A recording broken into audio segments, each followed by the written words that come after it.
Good afternoon, everyone. So, welcome to Victory Arena, and today we will discuss. Uh, Mainly, we will discuss at the end of the this video that how can we qualify as VPO mains. So, first and foremost, ये agenda है आज का. हम्म, ठीक है.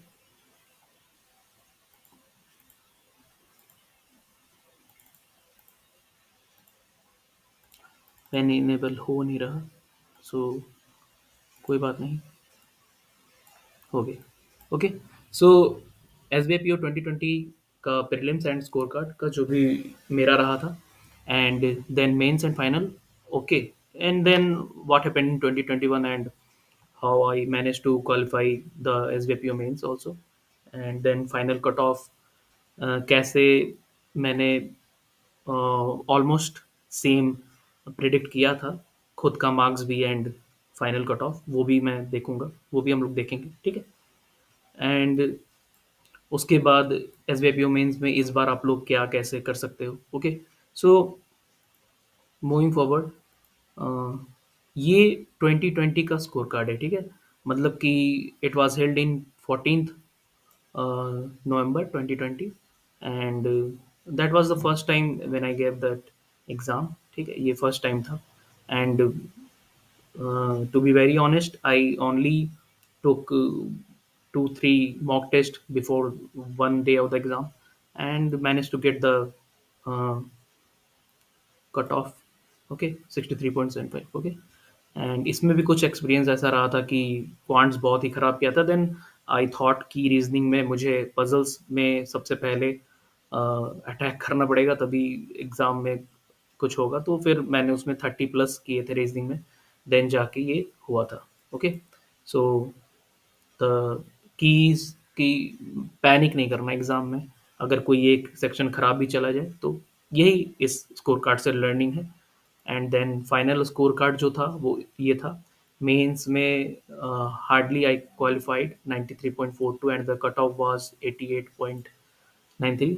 लेकिन फिर भी बहुत लोग 89 एंड 90 ला के भी सिलेक्शन ले चुके हैं. बट मेरा इंटरव्यू इसका था अ, चेन्नई में, साउथ जोनल ऑफिस. ठीक है. सो इंटरव्यू में मुझे 20 मार्क्स मिले थे. Okay. And interview, as far as I can recall, it was in the first week of March of 2021. ठीक है. सो फाइनल स्कोर ये रहा था, लेकिन बहुत ही पीछे था. ये मैं 2020 का बता रहा हूँ. ठीक है. ओके. सो इसमें मेंस में जो हुआ था कि मेंस ठीक दिया था मैंने, एंड आई वाज होपिंग 100 आ जाएंगे, लेकिन 100 से भी होता नहीं. अब क्योंकि इंटरव्यू जो था वही की पार्ट है इसका. एंड ड्यू टू कोविड जो है वो जी नहीं हुआ था उस साल. Okay. And then last year का देखते हैं. तो लास्ट ईयर अटेम्प्ट मेरे 77 थे and I scored 72.75. Okay. General cut off 63 था. ओके. प्रीलिम्स का ही. ओके. एंड ये अच्छा था, एग्ज़ाम अच्छा गया था. एंड क्वांट्स में 14-15 इसमें भी थे, लेकिन रीजनिंग एंड इंग्लिश के थ्रू काफ़ी अच्छा एज मिला था मुझे. सो प्रीलिम्स हो गया था and I started preparing for mains the day after the prelims last year. And वो था 2 जनवरी को. ओके. सो 2 जनवरी को मेंस था. बट मैंने आने के बाद कुछ समय लिया, कुछ 4-5 दिन. एंड क्योंकि 1 जनवरी को जो था वो R R B P O mains, R R B P O final result आया था last year, and I could not qualify by 1 और 1.7 मार्क. ओके. सो वो चीज़ के कारण भी थोड़ा सा रहा था कि मेंस में परफॉर्मेंस में थोड़ा असर पड़ता है, लेकिन ज़्यादा उस चीज़ को मैंने हावी होने नहीं दिया. सो 8 जनवरी को मैंने कैलकुलेशन किया था कि वो मैं दिखाऊंगा नेक्स्ट स्लाइड में, कि मैंने कैलकुलेशन किया था कि मुझे 112.57 मार्क्स आएंगे. ऐसा मैंने कैलकुलेशन किया था. कैसे, वो मैं नेक्स्ट स्लाइड में दिखाऊंगा. एंड इंटरव्यू में आई वाज प्रिपेयरिंग. सो कोई भी इंटरव्यू में आप full out of full expect कर सकते हो, क्योंकि एसबीआई में ऐसा है कि आपको फुल आउट ऑफ फुल भी बहुत मिलता है, मतलब कि जो भी एसबीआई पीओ बनते हैं उनमें से 60 से 70% लोगों को जो है 45 प्लस मार्क्स मिलते हैं जीडीपीआई में। एंड स्पेशली पीआई में, पीआई था तो जीडी नहीं था, तो ये मिला है लास्ट ईयर भी लोगों को। बट मैंने मुझे क्या मिला मैं नेक्स्ट स्लाइड में आपको दिखाऊंगा। एंड आई वाज होपिंग कि ई डब्ल्यू एस का कट ऑफ 47.94 जाएगा।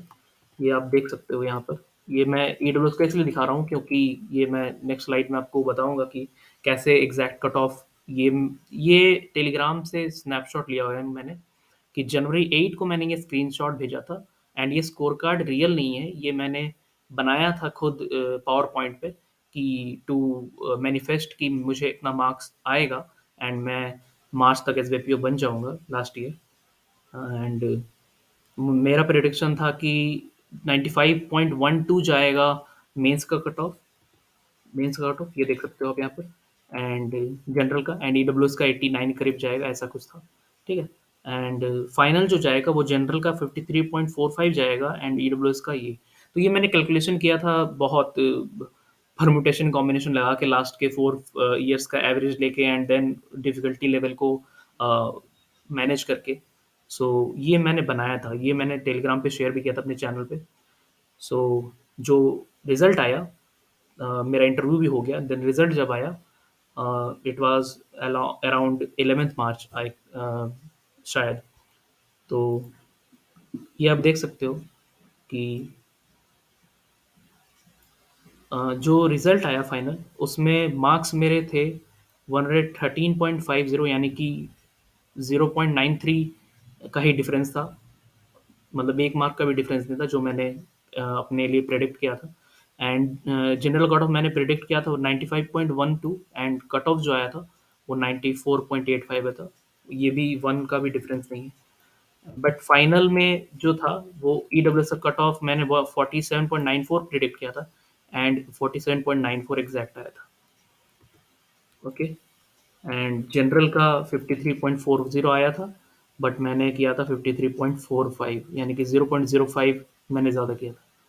तो ये एग्जैक्ट सब कुछ हो गया था लास्ट ईयर। बस दिक्कत ये था कि मुझे इंटरव्यू में मार्क्स फिर से 20 मिले थे। सो अगर मैं क्वालिफाई कर जाता, then this screenshot and this post of my channel would have gone viral, but that doesn't matter.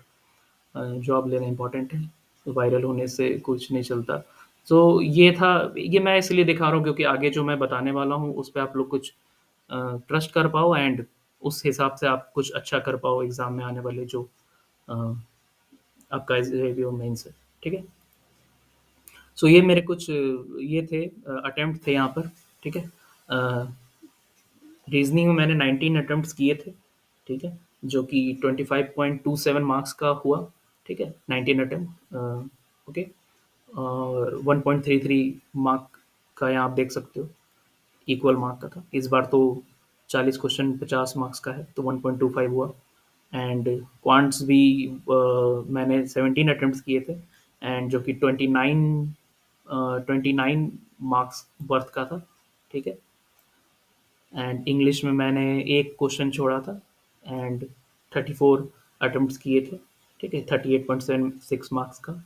And जीए 29 किए थे जिसमें 11 इनकरेक्ट हो गया। और ये मैंने जो भी रीजनिंग क्वांट्स एंड इंग्लिश का इनकरेक्ट लिया है, ये based on my assumption and everything है। हो सकता है कि किसी में ज़ीरो ही इनकरेक्ट हुआ हो, किसी में ज़्यादा हुआ हो। सिर्फ जीए का मैं कह सकता हूँ कि 11 इनकरेक्ट थे।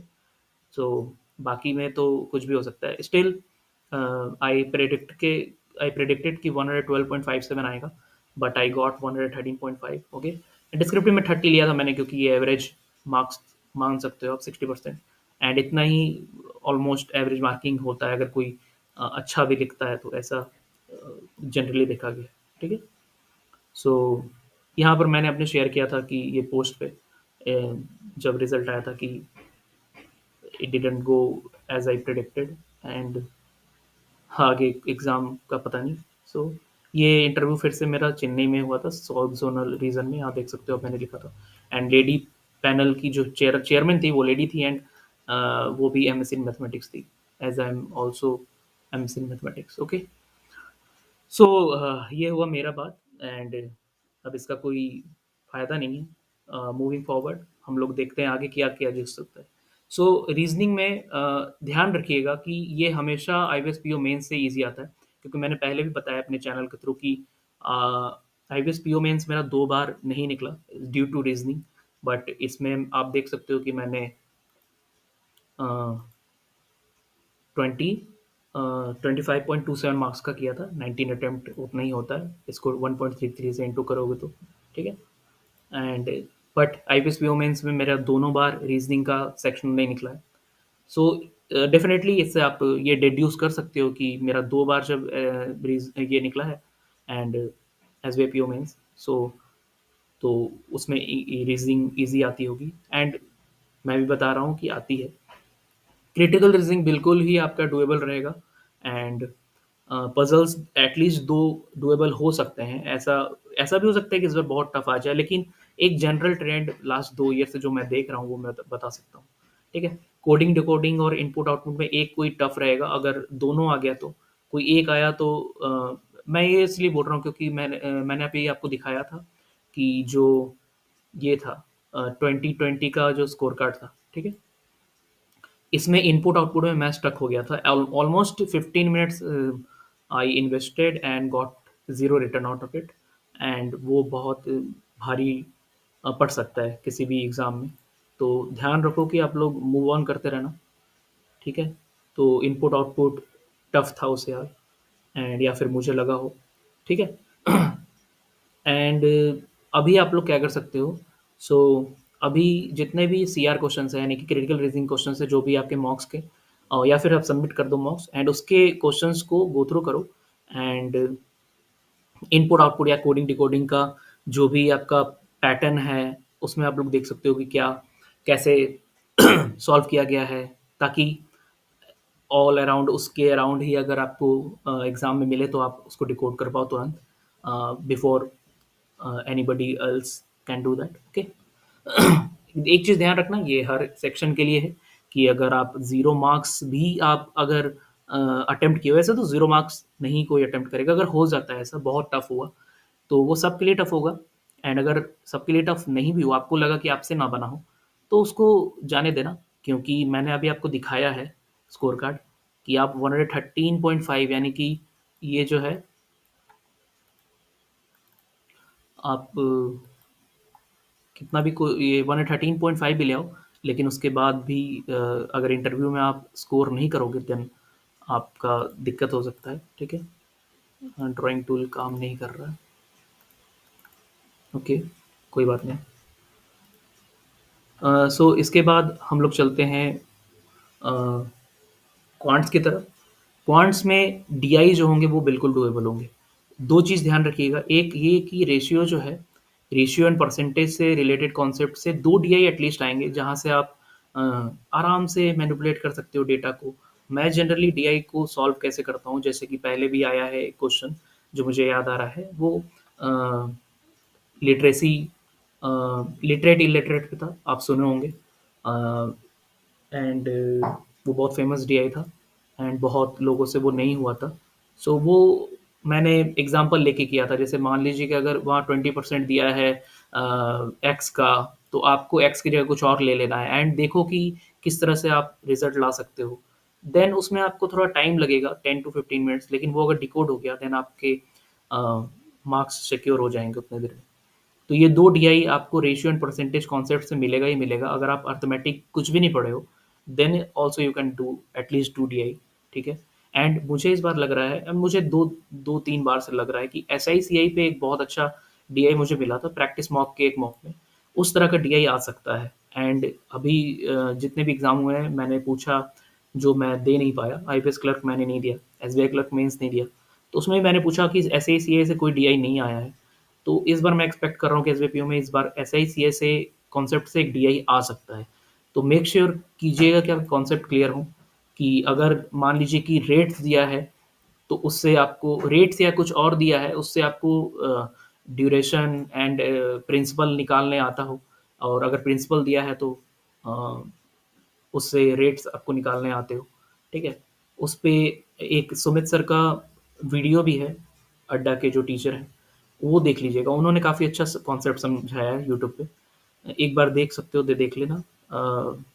बाकी एसआईसी अगर आपका क्लियर है तो बहुत अच्छी बात है, ठीक है।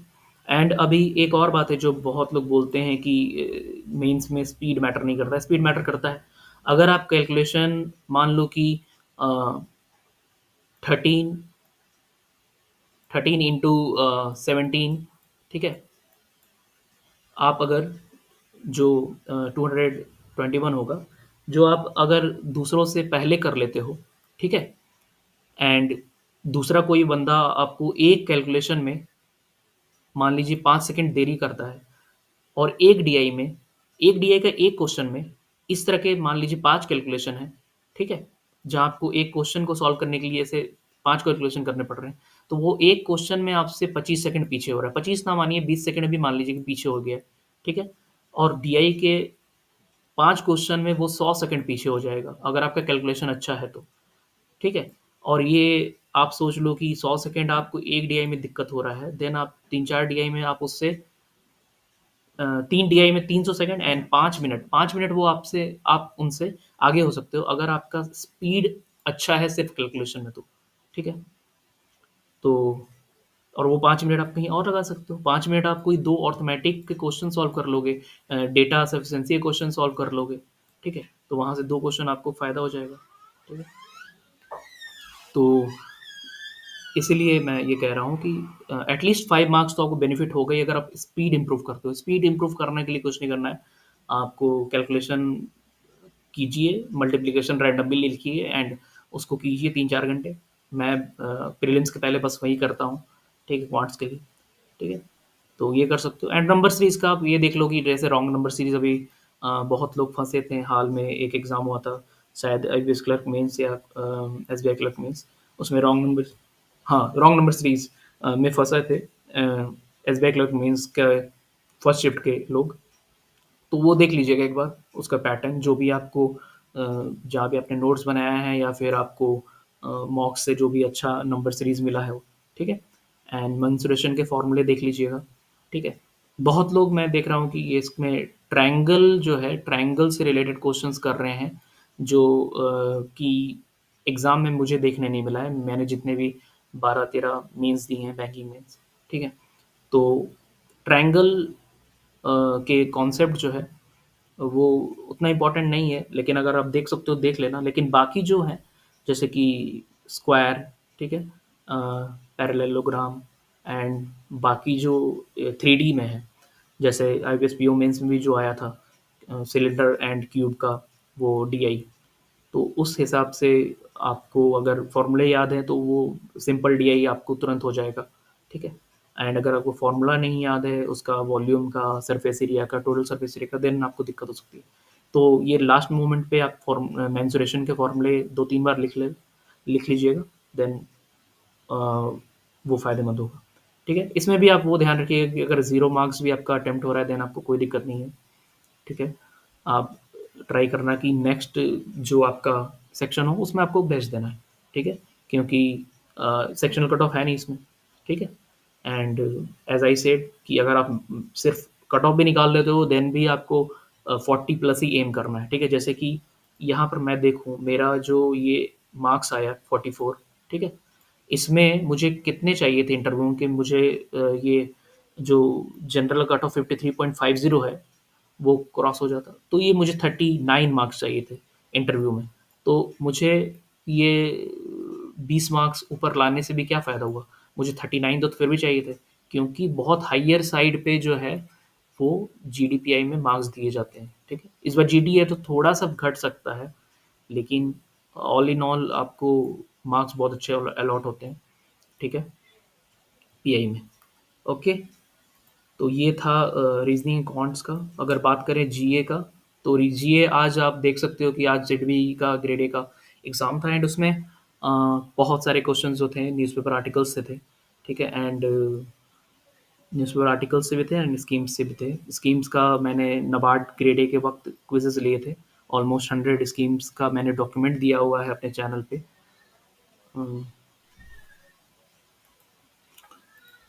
यहाँ आप देख सकते हो कि यहाँ पर किसी ने बताया भी है कि हाउ माई वो हेल्प किया मेरा न्यूज़पेपर आर्टिकल। ये देख सकते हो कि ये पॉज़ करके ये जो एस्पायरेंट है and he regularly attempts the quizzes which I take at 9 PM evening, ठीक है? सो इन्होंने कहा है कि न्यूज़पेपर पढ़ने के लिए, ठीक है? तो न्यूज़पेपर पढ़ने के लिए इन्होंने कहा है एंड फिर इन्होंने बोला है कि चैनल के बारे में पूछा किसी ने, तो इन्होंने कहा कि विक्टोरियाना ने जो आर्टिकल्स दिए हैं, उससे आपको फ़ायदा होगा। You will be ahead than 99% of people, okay? And आज भी मैंने दिया है आर्टिकल्स। यहाँ पर आप देख सकते हो कि ये क्वेश्चंस जो थे मोस्टली जो थे प्रधानमंत्री कृषि सिंचाई योजना, ये सब मैंने नाबार्ड ग्रेड ए वक़्त स्कीम्स का ये क्विज़ेज़ लिए हुए हैं। अगर रेगुलरली कोई उस समय से फ़ॉलो कर रहा है मेरा channel only, then you will be way ahead than many others, okay? And और बाकी क्वेश्चंस भी हैं डीएनआरएलएम पे। ये बहुत ही फ्लैगशिप स्कीम है। इस पे आपको ए टू ज़ेड पता होना चाहिए, ठीक है? केवाईसी नॉर्म्स पे न्यूज़पेपर आर्टिकल्स मैंने शेयर किए हुए हैं, ठीक है? तो ये सब है, लेकिन अब तो देर हो चुका है अगर आपने ये फ़ॉलो नहीं किया है तो मेरा चैनल से न्यूज़पेपर आर्टिकल्स या फिर क्विज़ेज़। सो स्टिल नेक्स्ट एग्ज़ाम के लिए एलआईसी डब्ल्यूओ के लिए एंड आरबीआई ग्रेड के लिए, मैं ग्रेड बी के लिए एंड ईसीजीपीओ आने वाला उसके लिए, इफ़ पॉसिबल देन आप फॉलो कर सकते हो। मैं डेली न्यूज़पेपर आर्टिकल्स भेजता हूँ। आज मैंने ये पुराना आर्टिकल भेजा था 29 दिसंबर का, क्योंकि किसी ने पूछा था ग्रॉस एनपीए नेट एनपीए के बारे में, तो ये मैंने एक्सप्लेन किया है, ठीक है, by taking the example. And ये आरबीआई का जो फाइनेंशियल स्टेबिलिटी रिपोर्ट है, उसको कोट किया गया है इसमें, कि जो ग्रॉस एनपीए है वो अभी 5% है, net NPA 1.3%, okay? And articles मैंने आज भी भेजा है। काफ़ी जो भी चीज़ें चल रही हैं आईबीएसपीओ इंटरव्यू के लिए भी काफ़ी जो भी हेल्पफुल है, वो आप यहाँ से देख सकते हो, ठीक है? Okay, so where will be, हाँ, तो जीए के लिए आप जो हो चुका, लेकिन अगर आपको अभी करना है तो आप क्विज़ेज़ अटेम्प्ट कर लेना, जो भी मैंने दिए हैं अपने चैनल पे, विक्टोरी अरीना पे, ठीक है? मैं लिंक डिस्क्रिप्शन में डाल दूँगा चैनल का एंड ग्रुप का भी, ठीक है? एंड अभी हो सके तो जितने भी मॉक्स के क्वेश्चन्स हैं वो सबमिट करो आप लोग and go through all of them, specially practice mock के, क्योंकि उसमें उन्होंने काफ़ी अच्छा से एक्सप्लेन किया हुआ है डिटेल में, ठीक है?